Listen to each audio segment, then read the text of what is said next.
পাশাপাশি নজর রাখতে হচ্ছে দমদম লোকসভা কেন্দ্রের দিকে, কারণ খড়দা ভোটের আগে এই খড়দা উত্তপ্ত হয়ে উঠেছে। কিন্তু কি কারণ, কেন উত্তপ্ত হয়ে উঠেছে? ছবি আমরা দেখতে পাচ্ছি, তৃণমূলের ক্যাম্পে আগুন লাগিয়ে দেওয়া হয়েছে এমনটাই অভিযোগ। সুবীর আমাদের প্রতিনিধি রয়েছেন আমাদের সঙ্গে।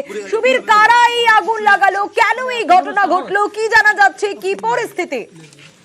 দেখো, খড়দহ পৌরসভার 2 নম্বর ওয়ার্ড বিবেকানন্দ স্টেডিয়াম সংলগ্ন তৃণমূল কংগ্রেসের অস্থায়ী একটি কার্যালয় করা হয়েছিল এবং সেই কার্যালয়ে কিন্তু রাতের অন্ধকারে দুষ্কৃতীরা পেট্রোল ঢেলে আগুন ধরিয়ে দিল এবং এই ঘটনাকে কেন্দ্র করে কিন্তু এলাকায় যথেষ্ট উত্তেজনা তৈরি হয়েছে এবং ঘটনাস্থলে এই আগুনের পিছনে কিন্তু বিজেপি আশ্রিত দুষ্কৃতীরা রয়েছেন এবং এই অভিযোগ করছেন তৃণমূল কংগ্রেস এবং এখনো পর্যন্ত বিজেপি এই বিষয়ে কোনো প্রতিক্রিয়া তাদের পাওয়া যায়নি এবং এই ঘটনাকে কেন্দ্র করে কিন্তু তৃণমূল কংগ্রেস কর্মী যারা রয়েছেন তারা কিন্তু বিক্ষোভ দেখাচ্ছেন এলাকায় কেন এই ধরনের ঘটনা ঘটানো হলো এলাকাতে এবং পরিস্থিতি নিয়ন্ত্রণে আনতে ঘটনাস্থলে রওনা দেওয়ার বিশাল পুলিশ বাহিনী এবং কেন্দ্রীয় বাহিনী যারা রয়েছেন তারা কিন্তু ঘটনাস্থলের উদ্দেশ্যে রওনা হয়েছেন এবং এই যে ঘটনা অর্থাৎ ভোট শুরু হওয়ার আগে এই ধরনের ঘটনায় কিন্তু যথেষ্ট উত্তপ্ত হয়ে উঠলো খড়দহ বিধানসভার খড়দহ পৌরসভা 2 নম্বর ওয়ার্ড এলাকা।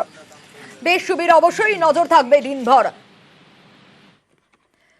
তৃণমূলের ক্যাম্পে আগুন লাগানোর অভিযোগ উঠছে এবং এই অভিযোগ বিজেপির বিরুদ্ধে। আপনাদের জানিয়ে রাখার চেষ্টা করি, রীতিমতো যে পরিস্থিতি তৈরি হয়েছে তাতে বিজেপির বিরুদ্ধে আগুন লাগানোর অভিযোগ উঠছে। খড়দা রীতিমতো উত্তপ্ত হয়ে উঠেছে, আগুন লাগানোর অভিযোগ অস্বীকার বিজেপির।